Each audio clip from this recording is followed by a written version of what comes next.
parce que tu veux que je dise.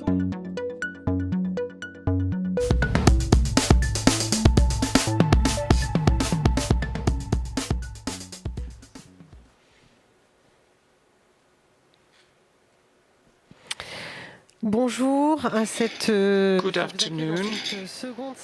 Welcome to the second session of the seminar tackling the roots of the exploitation of natural resources, plantation extractivism and ecology in partnership with Health of Mother Earth Foundation, an NGO whose director is Nnimmo Bassey, who is a guest for this third edition, this third session. So yesterday we spoke about food. Tomorrow we will speak about green colonialism. And today, for 2 hours, we will be speaking about the connection between plantation and extractivism. Plantation is a regime that makes the few very happy with a lot of wealth and very violent for humans, resources and landscape. Monoculture implemented in plantation has replaced the native environment, and that was allowed by the forced displacement of humans reduced to slavery. Without this, in France, for instance, we wouldn't have sugar, cotton. The colonies would have been not interested either. The worldwide trade and manufacturing wouldn't have enriched the Western world.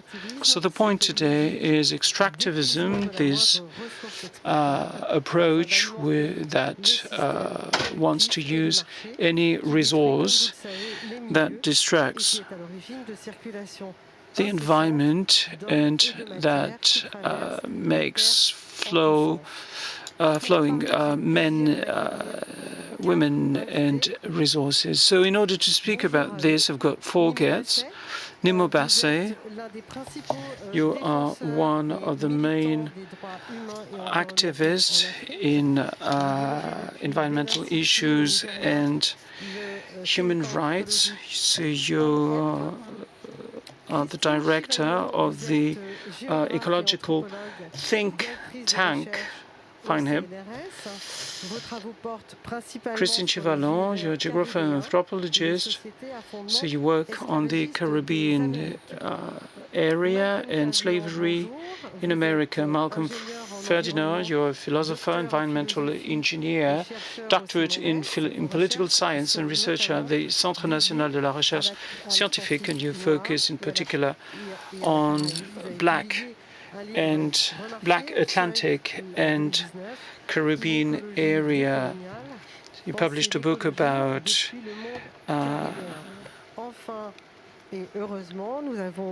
decolonial ecology. And we've got Firoz Manji. You teach in Canada, and you have a deep experience in international development, health, human rights, and political organization. You are a teacher and very active as a writer, Pan-African Justice Letter.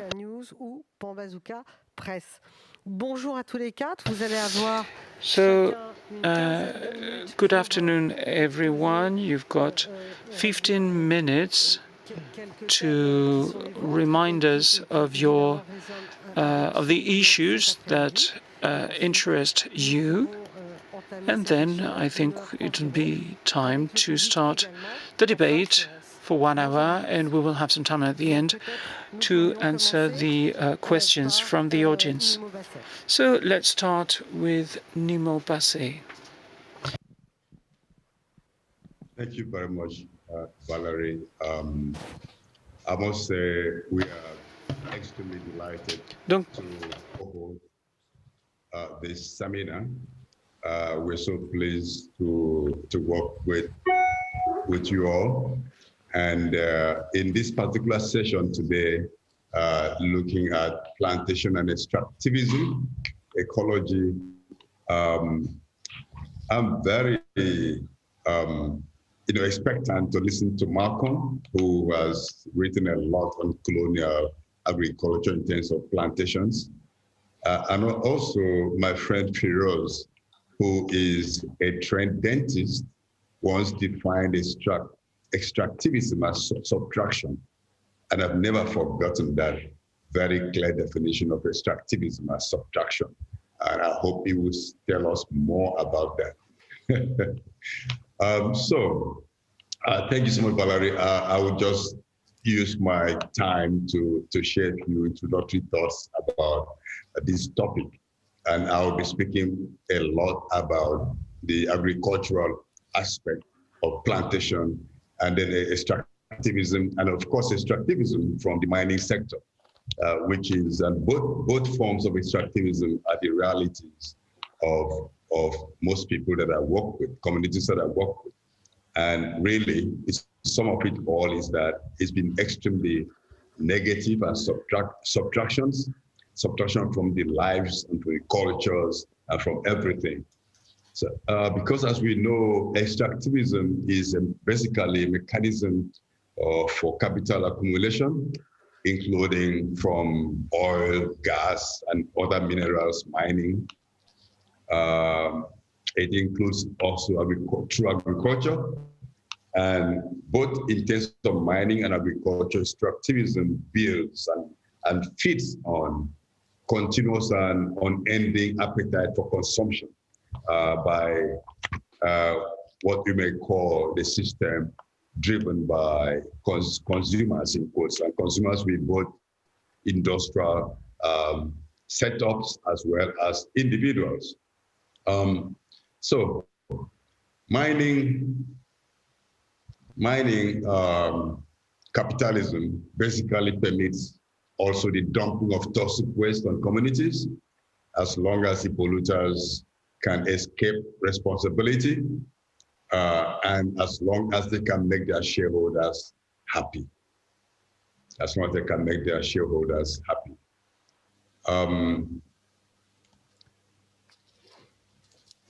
I hope there's translation.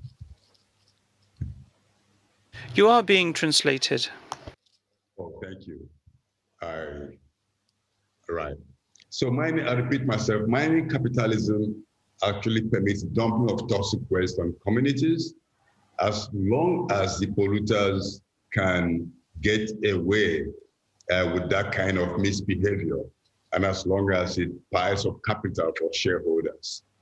It flourishes also on the false premise that society is best developed or can be developed based on extractivism. Extractivism itself denies the fact that we are living on a finite planet, and so you cannot keep on extracting endlessly. Because extractivism is all about exploitation, it's about grabbing, and about transformation of what has been extracted or grabbed for capital accumulation.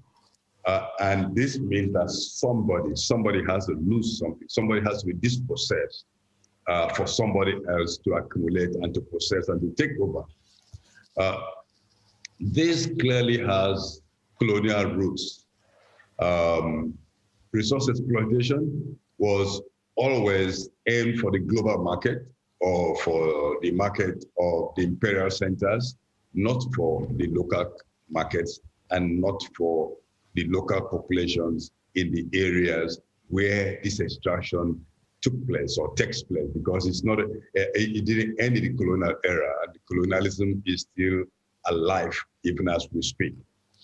So in terms of agrarian extraction, the extractivism, this is being promoted at the moment by geopolitics, the balance of geopowers, political power, restructuring of agricultural systems, at the same time heaping all the blame for things like climate change, a lot of blames for things like climate change on transformation that comes from agriculture, without stating what kind of agriculture is responsible for the crisis that we have in the world, the food crisis, the financial crisis, the climate crisis.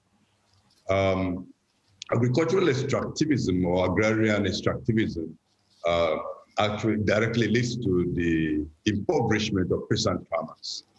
And this dynamic is really what promotes and locks in capitalist industrial agriculture. Now, let me briefly turn over to look at the issue of extractivism that leads to, that related to forestry, because that's where directly we can say plantation and forestry are almost, they sometimes, they present similar meanings, whereas they don't mean the same thing. The definition of a forest is accepted by the Food and Agricultural Organization and many other entities who like to push for agrarian extractivism is that a tree plantation is equal to a forest, and this is clearly false. A tree, people normally say that a tree cannot make a forest. And that means even if you plant the same tree 1,000,000 times, as long as monoculture, that cannot be accepted to most people, especially to forest-dependent communities, cannot accept one tree being planted 1,000,000 times as a forest. That is just a plantation. At best, it would be a collection of one particular exotic tree that has nothing to do with the local environment, but is meant to meet specific needs elsewhere.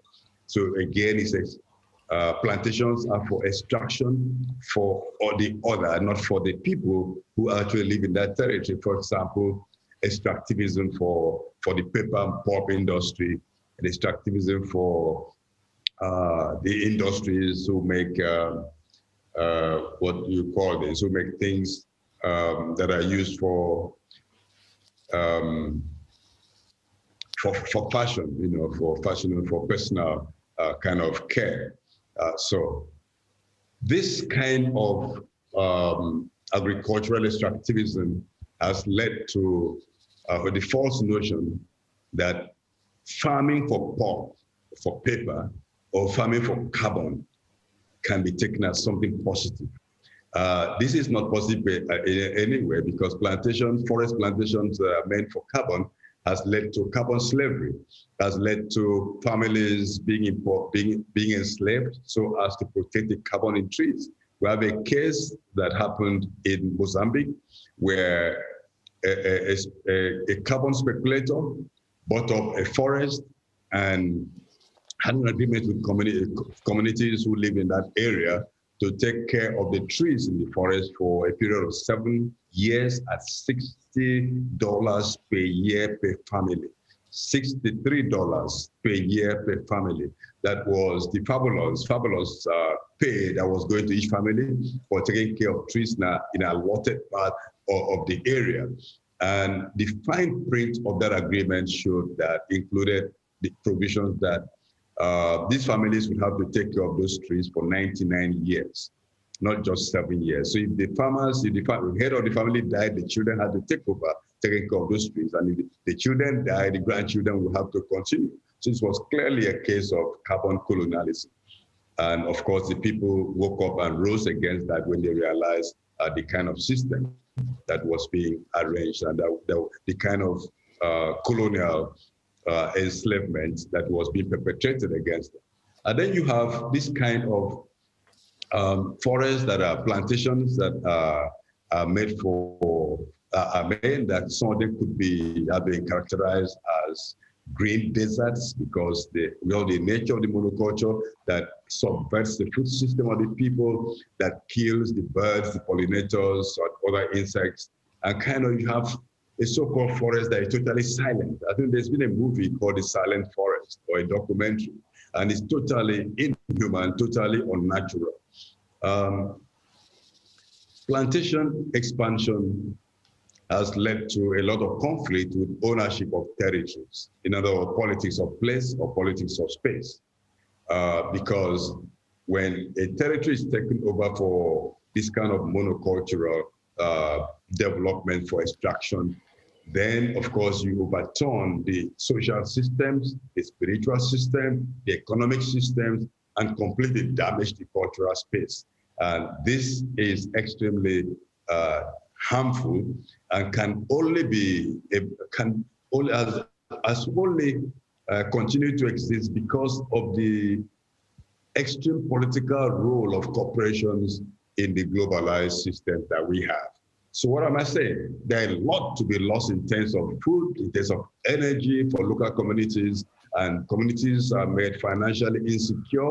And these days, with the rise of synthetic biology, forest-dependent communities who depend on resources from forests for income are gradually being kind of further impoverished by downgrading the value, the actual intrinsic value of forests to local economies. And of course, when natural products are being overtaken by synthetic products, we're also raising the issue of biosecurity that could actually expose people to very dangerous situations. So I've made a few points so far. Let me ask some concluding questions. Who benefits from plantation agriculture? Who benefits from extractivism? It is not the people who live in the territory where these activities carry out.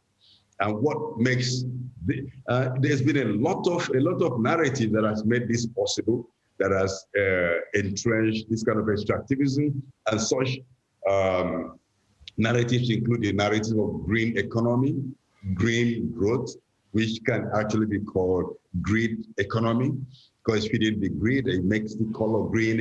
Nobody resists green. Green is beautiful. Green is about life. But green economy is not necessarily about life. It's about what has driven the climate discussions to nature-based solutions, which don't respect nature, but rather exploits nature. So extractivism in some negates nature's rights to maintain her cycles. And some of us have been campaigning for the rights of nature, and some countries have enacted this in their constitution, like in Bolivia and in Ecuador, when the rights of Mother Earth are enshrined. Extractivism is totally negative to nature being able to maintain her rights, her natural cycles.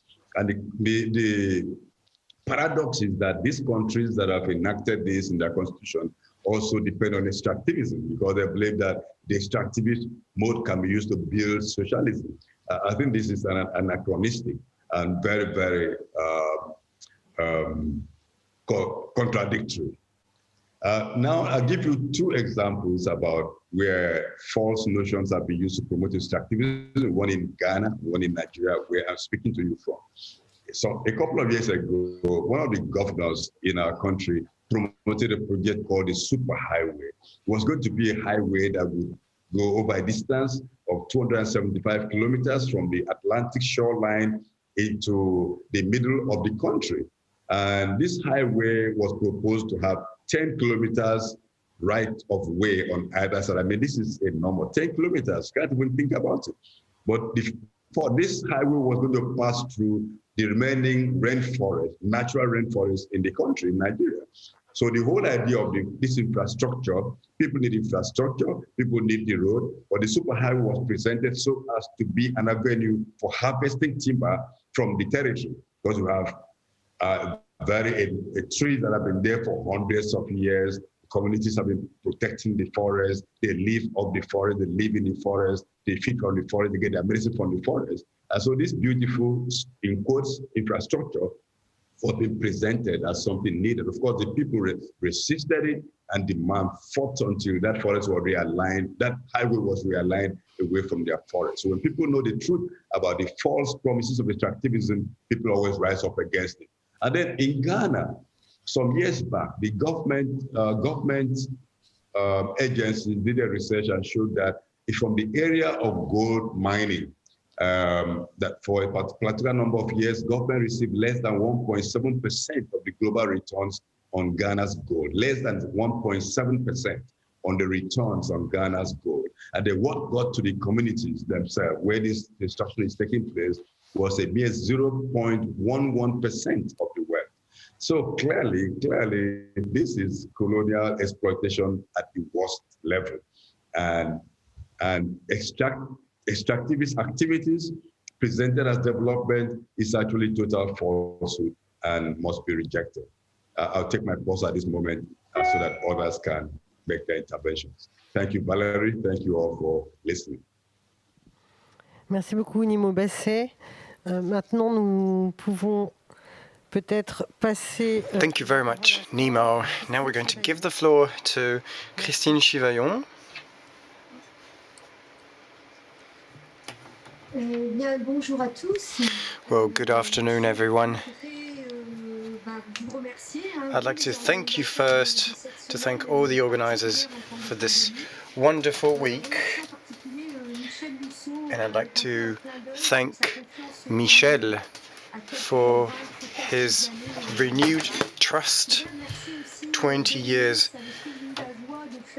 from now. I'd like to thank Berenice, with whom I had the joy to talk, and thank you very much Cédric and Antoine for their supervision.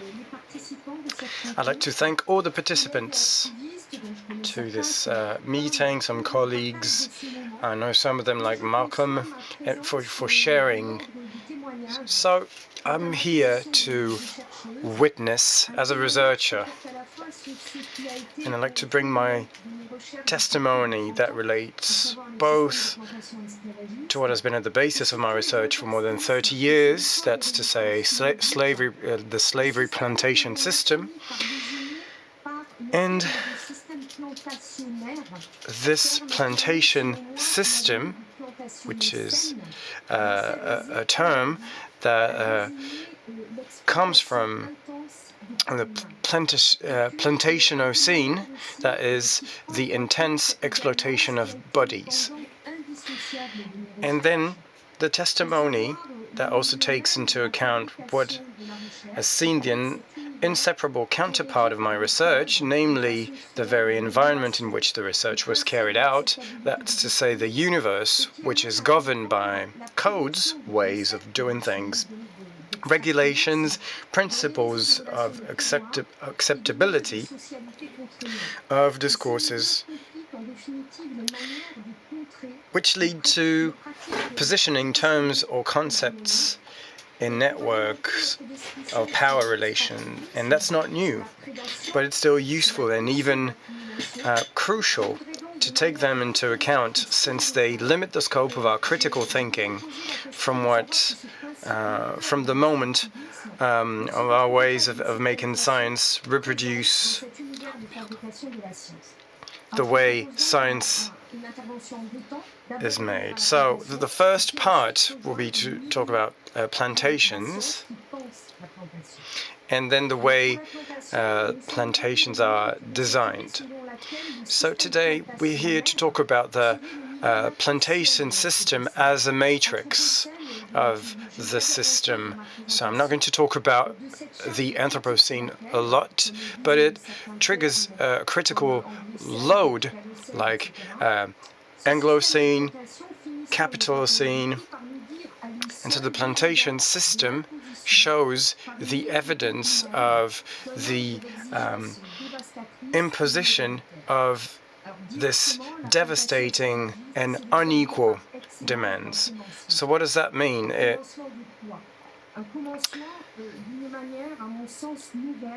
Well, here they define this as a new beginning. That's to say, new way of conceiving access to the exploitation of resources. Monoculture is imposing itself in such a way that it transforms landscapes into vast fields of cultivation to the detriment of biodiversity. We talk about sugar islands for the West Indies, which are the most advanced examples of this total exploitation of the environment, folded almost entirely into this logic of exploitation. And so this market capitalism dedicates itself to European markets mainly. And here there's a true event and a true breach from previous regimes. The sociologist Orlando Patterson showed that society could not be applied to these systems so much that their purpose was exclusively that of production. That's what you call, Malcolm, the double fracture of modernity. That's to say that slavery is the foundation of modernity, Western modernity, which took place from the beginning in the Americas, and that's a matrix that's only just beginning to be told for what it is, with the slavery and racialization that it settles and that it organizes. And from the events that we saw on the Capitol in Washington, on Capitol in Washington, and Piketty said the slave system played a central role in the development of the United States and indeed the Western industrial capitalism as a whole, a reading which until now was considered rather radical. And I'd like to give it as an example to the polemic around the work of Achille Mbembe in his work of 2006. He talked about co-substantiality, that's to say, the pair human body and goods. This term, fungibility, has recently come to designate this pair. Mbembe talks about production of Negroes as a body of extraction, that's to say, a body entirely exposed to the will of a master, and from which one will strive to obtain maximum profitability. Glissant said that the plantation is one of the bellies of the world, the gigantic abnormality as a structuring requirement of modernity, of which both the ecocidal crisis and racialized relations are the direct extension in our news. And this has to do with the thesis of the historian from Trinidad, Eric Williams, still very topical more than 75 years after it was published. And the American historian Greg Grandin in 2015 lamented that despite the many studies on slavery, each generation seemed doomed to constantly prove the evidence of the never-evident statement that said slavery created the modern world, the divisions of the modern world are the product of slavery. And so from this deduction, slavery is both the thing that cannot be transcended, but also the thing that can never be remembered. And that's from this fear of a history and a memory condemned to be marginal, outdated, non-essential, that, as far as I'm concerned, I've welcomed the concept of Plantation as revolutionary, because I said that the word plantationist prepared its coming insofar as this world already spoke of the intrinsic violence of the system. The word deportee from African captives also appeared at the same period, I would say approximately, at least in France, at the beginning of the years 2000s. However, we're still quite far from the strength of the term Plantation coined by Anat Singh and Donna Haraway in 2014, resulting from a critique of the Anthropocene term, and it's capable of re-establishing connections and presents itself as a formidable tool and raises awareness of what slavery means for Western modernity and for its current dramatic, eminently toxic consequences in the ways of conceiving the land, the environment, living matter, and the projects imposed by the historically white minority, a small coterie of white men, as Andreas Malm says, with that threatening urgency which now governs our lives. The plantation is truly a matrix of a dystopian imagination embodied in principles of maximum exploitation from maximum desired accumulation. Imaginary with an astonishing longevity, even if the epicenter moved towards Asia, ultraliberalism espousing this movement. And so the notion of Plantation finds its place, and I don't want to encroach on Malcolm's remarks. And this radical thinking is stigmatized as soon as it approaches the debate on slavery and colonialism as linked to Western white supremacy. It can also be said that it's the criticism of the Anthropocene that provokes this return to the plantation without necessarily using the term Plantationocene, but by rereading, thanks to it, the history of what Catherine Youssef calls a wide geology, this Anthropocenic narrative which socializes the geological and geologizes the social, so as not to lose sight of the fact that the Anthropocene and the final analysis can only designate the matrix from which modernity emerges from the inhumanity of slavery. The research I conducted from the 1980s on the West Indian peasantry was based on the work that already showed co-presence of ways in inhabiting the land, and it enabled to counter the dominant interpretations most often formulated by geographers of the weakness of peasant farming methods, their lack of profitability, which their presumed archaism. All of this in comparison with the sovereign plantation held to be the model, the excellent model of progress. The peasantry was, however, one of the most complete expressions of a culture completely devoted to extricating itself from the world of plantations, even as far as its way of producing through agrarian uses, forged in an intimate relationship with the land, the forest environment considered to be the place of the creation of the divine, an environment of sacred equilibrium. The peasantry extended the aspirations of the slaves developed in the narrow margins of the slave system. The so to speak, so-called black gardens were those paradoxical spaces controlled by the master who authorized them to so that the slave could reproduce his labor power himself, but which contained an emancipatory ferment that escaped the master of this possibility of establishing a vital link with the environment. If I had to rewrite his research today, I would say there's a culture of the counter-plantational in the same way with the several authors that we were able to speak before this arrival of the term plantational scenes, of culture of the counter forged with the most coercive system of modernity, culture of counter-plantation, counter-habitus, terms that were coined and could be added to counter-plantationocene.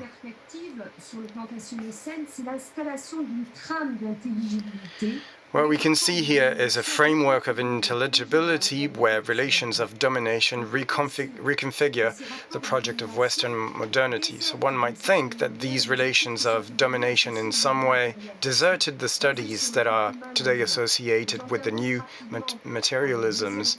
And so now I'd like to get to my second point and second testimony on the social life in the academic circles. So in recent years, I've been interested in the new paradigm of the human non-human, because it seemed to me to ignore these relations of domination. Under the tutelary of Bruno Latour, this paradigm deconstructs the modern convention, and this vision is now considered as non-human or human.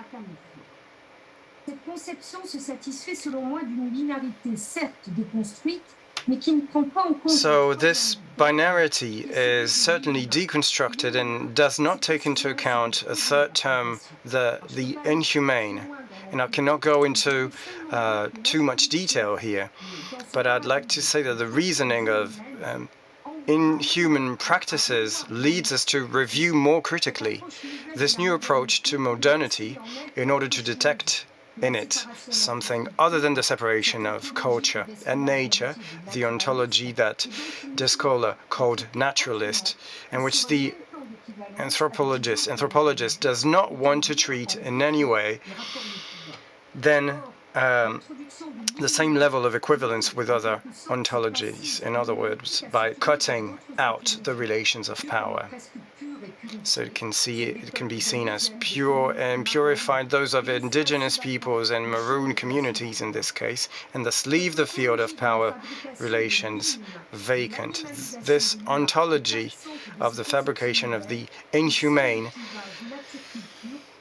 shows that there's the only difference of nature and culture as an operational divide. Yet in the plantation, it's the principle of the animalization of the human and its brutalization that is at work. So how can this be ignored? In that case, what ontology are we talking about when modernity participates in the denaturation of human beings? What does this famous grey chairing of modernity lie if it absorbs humans to make them become animals, to strip them of their humanity?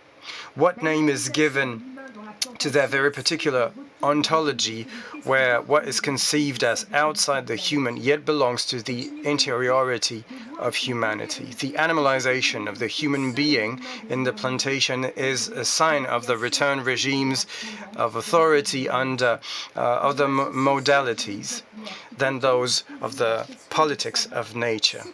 And Judith Butler continues to ask the question of what a human being is. What will be recognized as human, and as a human subject, human discourse, human desire? At what price and for whom? And on this level, I'd like to remember Césaire and Glissant, these poets and thinkers from the West Indies, who talk about the ethics of the cry and of the clamor that rises to say the human. Because Glissant tells us the 3 times secular constraint has weighed so much that when the word germinated, it pushed into the field of modernity, that's to say it rose up for all. So here we can understand what the cry of human beings bears. And so the cries of humanity is once again rendered silent. And I'm thinking here of the craze of cosmovisions that would only be useful in demonstrating the existence of a great living organism free from divisions of the moderns. In a recent article, which is in a rather disenchanted tone, I tried to show how this new paradigm was constructed, associated with the new materialisms that want to get rid of the nature-culture divide in order to invest without moderations in the pluriverses.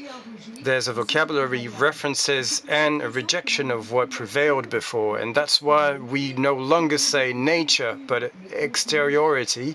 We no longer say culture, but ontology. And we no longer say social construction of materiality, but entanglement of matter and the living, all from a level of language inaccessible outside initiated circles.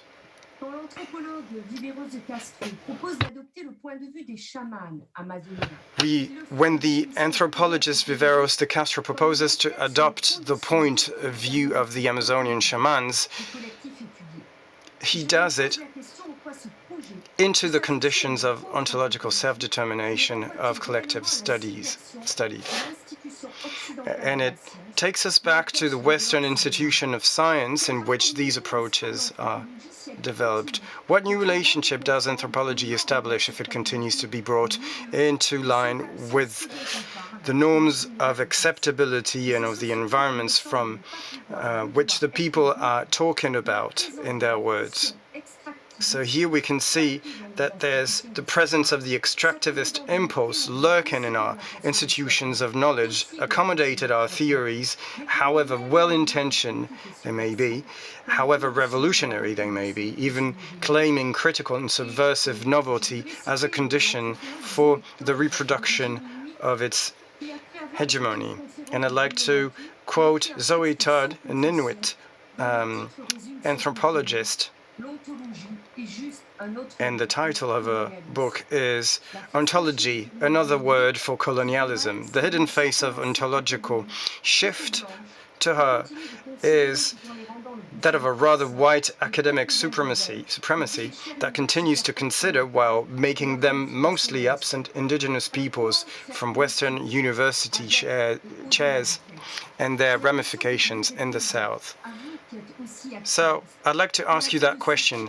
How can we make politics with and beyond words? And in international journals and prestigious colloquial that provide the material for hierarchical starization and consequent capitalization of fame to the logic of accumulation. Les épistémologies alternatives, y compris des coloniales, qui réclament la désacadémisation, comme le fait l'UNSA, prennent toujours le risque d'être vampirisées. Un espoir est contenu. One hope is contained in the formidable text of the philosopher Yala Kisakudi, who speaks of a desire for philosophy, and it can remain intact of the de la part d'un savoir qui resterait indécolonisable parce que lié à un désir de philosophie qui peut demeurer intact. I'm sorry, but the interpreters can no longer interpret in such a speed. Ce désir-là pouvait être en mesure de distinguer deux bibliothèques constitutives de la philosophie occidentale, celle qui n'est pas honteuse et qui prend en charge contre le pouvoir et les théologies, l'émancipation intellectuelle et politique du genre humain, et de l'autre, celle de l'abject, des pages arrachées par celui qui se trouve exclu de cette philosophie orgueilleuse ou pris pour cible, à la fois nègre, femme et enfant, et beaucoup plus encore. Je la cite. Et c'est cette possibilité de désir de philosophie demeurée intacte que je soumets au débat pour entrevoir notre possibilité d'agir par nos discours et nos savoirs sur la pulsion extractiviste. Voilà, je vous remercie. Nous vous remercions, Christine Chivaillon, et puis aussi... Thank you, Christine Chivaillon. Thank you for mentioning Césaire and Glissant, for reminding us that poets and writers and authors can give us access to some phenomena. You're a geographer, anthropologist, and you mainly work on the Caribbean area and the slavery-based societies. Now we will give the floor to Malcolm Ferdinand, who is an engineer at the University College London. He's worked on the Caribbean area, and I will ask Malcolm and everyone not to speak that fast because interpreters have to have the opportunity to translate what you say, and our audience also should be able to follow. Malcolm, can you hear me? Yes, perfectly. So I will start thanking the whole team of the L'École de l'Anthropocene. It's a real honor for me to participate in this panel with some researchers I already know, such as Christine and other people I don't know, but I'm happy to meet. Nnimmo and Firozi, not to mention them. So, first of all, thank you for inviting me to take the floor. So, I will share with you some thoughts in the short time I've been given to take the floor, and my main purpose here would be to widen the understanding we have of plantation and extractivism. C'est un peu l'idée principale.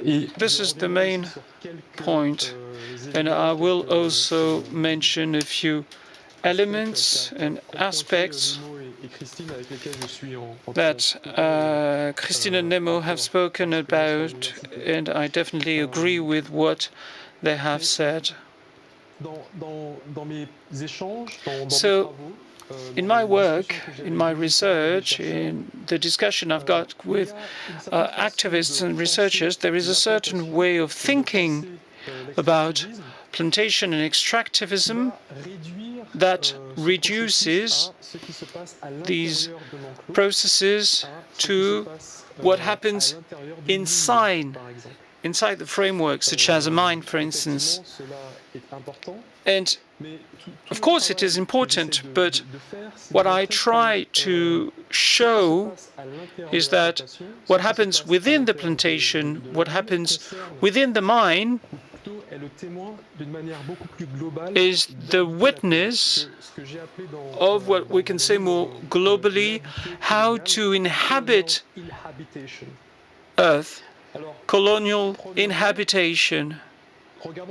First of all, let's have a look to what happens within a plantation. Of course, you see the erasure, the breaking down of different ecosystems with the non-human inhabitants that are completely wiped out and replaced by the culture of a couple of goods such as cotton, sugarcane, indigo. And this process is not only a technical, mechanical, geological one. It's part of a cosmovision, a philosophy of how you can inhabit Earth and the spaces, mountains, rivers, and their inhabitants, whether they're human or not human, to mere material. This is what Christine said with Catherine Youssef. So such spaces, whether we're in Nigeria, Peru, Indonesia, or even in France, we reduce these spaces to a matter whose vital energy can be exploited for capitalist purposes and whose benefit only goes to some people. Nnimmo said that extractivism is only good for the few, not the many. And this philosophy, this way of inhabiting Earth,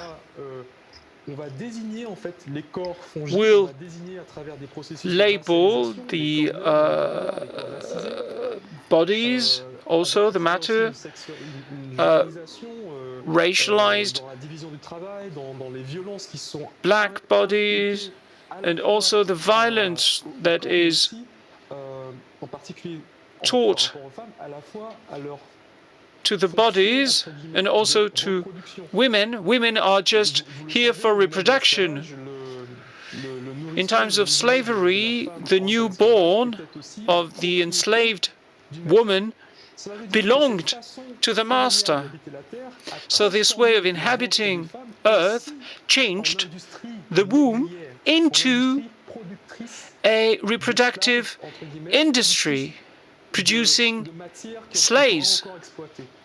In other words, matter that will be used. So this is, from the viewpoint of the plantation. Now, from the exploited body, exploited earth, this creates a series of disruptions. Disruption with your own body. I was born in the Martinique island. I lived there for 18 years, and there, when you walk on that little island with a little bit less than 400,000 people, and you've got roads, and on the left part you've got a sugarcane field, on the right part a banana field, or other sugarcane fields, but you move on in this space with the idea that we are outside of the plantation, whereas the road goes through the plantation. And what happens is that suddenly you realize that the pesticide that is used in the plantation enters my body. There you can see that there is no disruption. So we are like astronauts, and we walk through the plantation, but we're not really there in our minds. Plantation is not only what happens within the plantation, it is also a way of organizing society. And it goes through agriculture economy, farming economy, mining economy. It goes through political systems and also infrastructures, geographical ones, where you locate a port.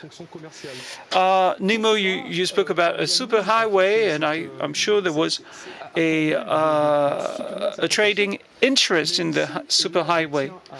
And also, and I want to underline that, an organization of the justice system. In other words, plantation is designed so that it is impossible to apply justice to people who are considered as matter or non-human beings, such as animals, plants, the soil. And in France, there is a situation of very violent contamination that is happening on the island where I come from. In banana fields, a molecule that had been used for 20 years, that is a disruptor, and that has contaminated more than 90% of the people there. And last week, a first decision, a first sentence was issued, and apparently the conclusion should be that no one is responsible. So more than 90% of the people of the island have this molecule in their blood, but the justice says no one is responsible. And the people, the soil, are not protected. And there's no wonder in this decision. This is what happens when there is a plantation structure. And also, if you want to broaden the understanding of plantation, you also have to understand it through a geographical broadening. And I would like to react to what Nnimmo said. The people who are enslaved within the plantation are not the ones who will benefit from the production. Whereas in France, in Europe, we consume products, smartphones, computers, bananas, that are the result of a series of violence that is completely hidden from the consumer's viewpoint. And the consumer says, I don't want to see what happens beyond. I use my computer, I give a call with my smartphone, I eat my banana, but I don't want to know what happens. And in order to face the different challenges of the 21st century, things must change. People must understand that not everybody can be alike. Access to water is not the same thing in Congo than in Paris, and we should show solidarity to people who don't have the same opportunities of action. But it also goes through another thing. We cannot analyze it only with politics or technically. It's also a matter of knowledge and of producing knowledge. What happens in order to say that the tropical area is the area where you have the most violent plantations in order to feed the northern hemisphere, many cliches, many ideas had to be created in order to define this area and the people who live in this area. So we produced ignorance about history, about slavery, and collectively a misunderstanding about Africa. The fact that we are having this debate in the Americas and in Europe, in Africa, is a sign. So I studied in the Martinique island at school without reading any book from an African author, without knowing any African language, without knowing anything about the African cultures. But nevertheless, my ancestors were from there. So I wasn't educated as someone being able to understand, having access to my own history. And this has to be challenged. And what Christine Chavalon said when she's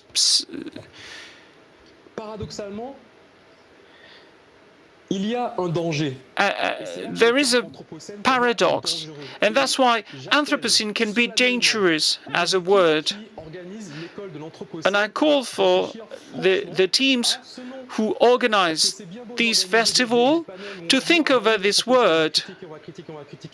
It's interesting to criticize this word, Anthropocene, but listen to us and maybe rethink the way you label this festival.